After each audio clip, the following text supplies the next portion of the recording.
Кейінгі сөз Әлімжанов Фархатбек Айбековичте. Рахмат, Улан Бердибаевич. Саламатсыздар, урматтуу депутаттар, бүгүн жыйын катышчылары. Рұқсат берсеңіздер, расмий тилинде суроо берейин. И какой будет штраф за работу без лицензии? На данный момент Кодекс о правонарушениях мы вносим внесение изменений, там за счет неправильно использования, то есть контрафактных продаж ветеринарных препаратов там нету. Но мы сейчас вносим предложение в Генпрокуратуру, что минимальный штраф от 50 до 100 тысяч сомов.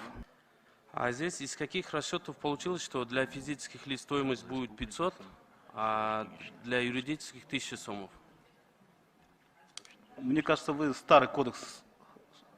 Старый кодекс? Да, а по-новому сколько? По-новому мы сейчас вносим изменения в Кодекс о правонарушениях. Туда будут уже поднимем. Еще не определено, да? Да, да. Уважаемый Фархатбек Айбекович, здесь следует отметить, Бог даст, если вы поддержите данную норму, после введения данной нормы в закон о лицензировании, соответственно, мы сейчас разрабатываем положение.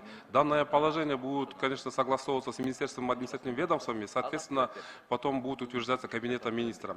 И детальные механизмы реализации будут прописаны, соответственно, в данном положении. И самое главное, что данный законопроект направлен на то, чтобы у нас в Кыргызстане была онлайн прослеживаемость ветеринарных лекарственных препаратов, во-первых. Во-вторых, это будет соответственно требованиям Евразес. И в-третьих, безусловно, это приведет к повышению качества продаваемых ветеринарных лекарственных препаратов. Ну, это хорошо. Нас что беспокоит? Вот вы написали в проекте закона, что данный закон вступит в силу по истечении 15 дней. А здесь у нас 260 ветеринарных аптек, они смогут ли вот этот... Здесь что опасно, что данный закон только создаст коррупционные риски, да? Потому что сейчас большинство ветеринарных аптек не будет готово получить лицензию.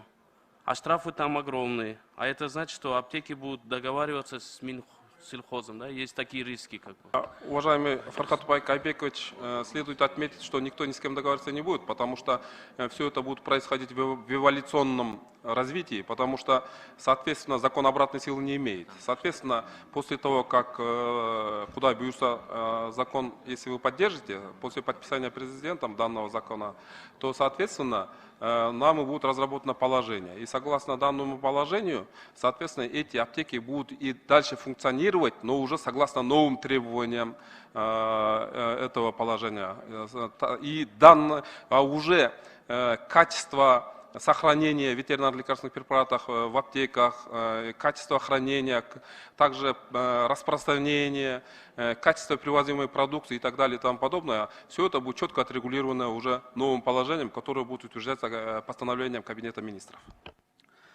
Понятно. Нам, как бы, мы заинтересованы за качество, только просьба, чтобы им дали время и в упрощенном порядке, чтобы лицензии, да, чтобы на штрафы не попадали и как бы чтобы коррупционных рисков не было.